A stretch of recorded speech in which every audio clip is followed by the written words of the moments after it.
My name is Mike Osterman.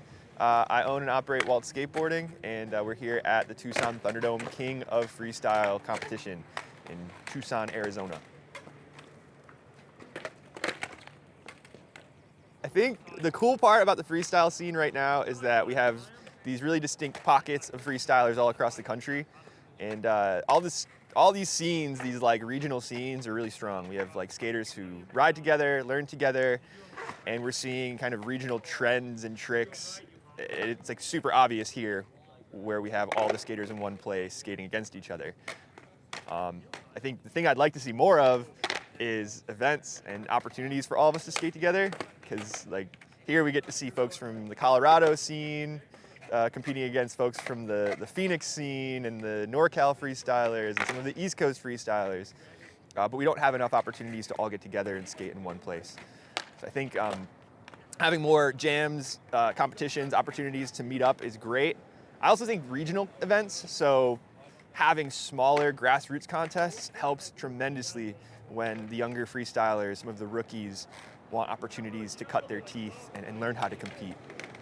So yeah, I don't know if that was a complete sentence, but yeah,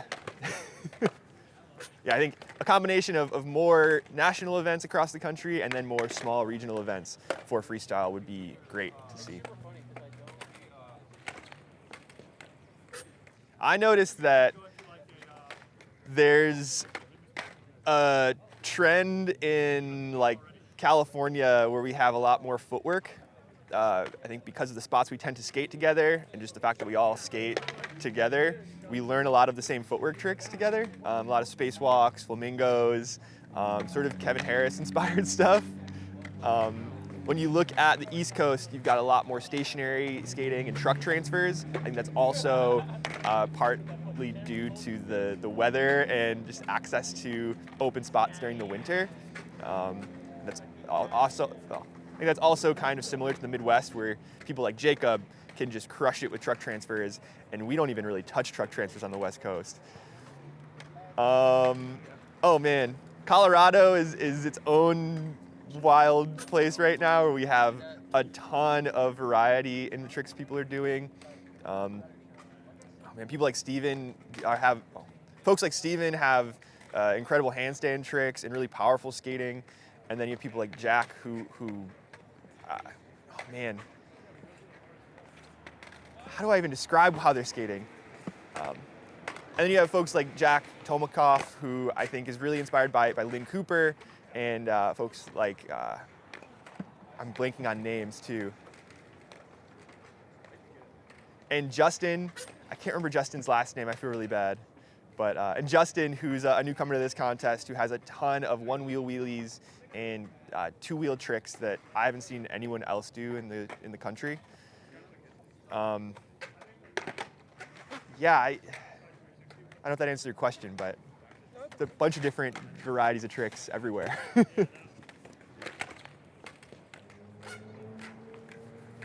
I think the coolest thing about freestyle now compared to in 2010 is that the young skaters in the scene want to be organizers. I think like we had something really special in the F Forum days where we had these legends in the freestyle community, folks like Lillis and Kevin Harris to some degree, and Bob Lofton and Terry Sinnott and Tommy Harwood, these guys who were legends in their own way, leading the charge. And nowadays we have this younger generation of freestylers, the amateurs and even some rookies, who are just as excited to be community leaders and organizers and put together little jams and little sessions and share what they do as they are excited to learn the tricks and compete in the contests. I think that's the key to growing it. You can't just be a skateboarder, you have to be somebody who wants to like evangelize the thing, right?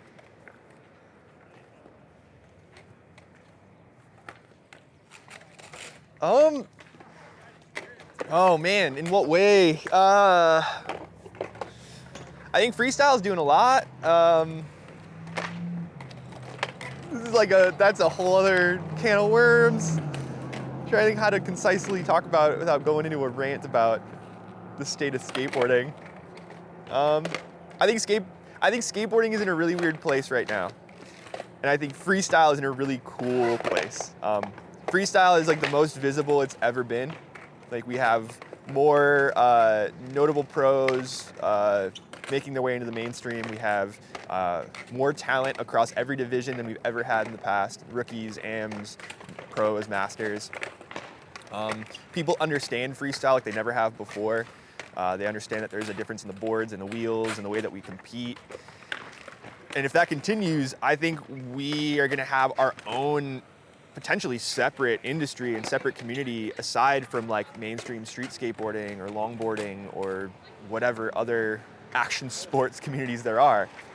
I think as long as we take care of our people and take care of the people who are interested and curious and excited about freestyle, we'll be in a really great place in 5 or 10 years. But we have to make sure that we're taking care of the people who care about freestyle and not just trying to shape freestyle to, you know, suit someone else's idea of what it could be.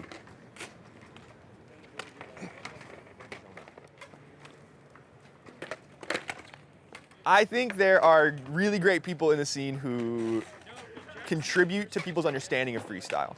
Andy is awesome for that. Andy Anderson has been great at whenever people see him doing freestyle, he says, well, if you like this, there's 3 or 4 other people that you should be watching that are like in the freestyle community.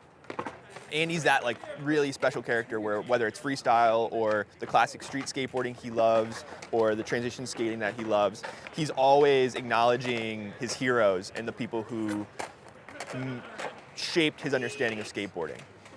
And I respect the hell out of him for that. I think that what we can't control, or what we often see that has nothing to do with Andy or Yuzuki or the talented skaters that are pushing the boundaries of street skateboarding or freestyle, is the brands that they work with don't always necessarily want to contribute to that understanding the same way that the skaters do. Yuzuki is a great example of this, where he's a fantastic freestyle skateboarder.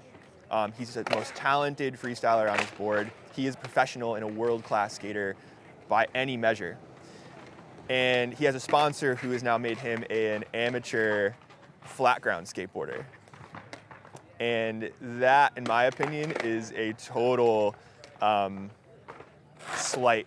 It's really a slight to the freestyle community. It's basically saying what you do is not a professional activity and it's not its own thing worth, you know, acknowledging or supporting.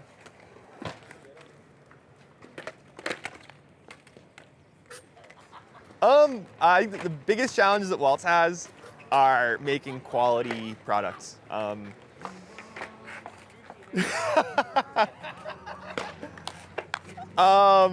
think the biggest challenge, or the things I'm most proud of with Waltz, are the fact that we have a community of skateboarders all across the world who are taking care of other skaters.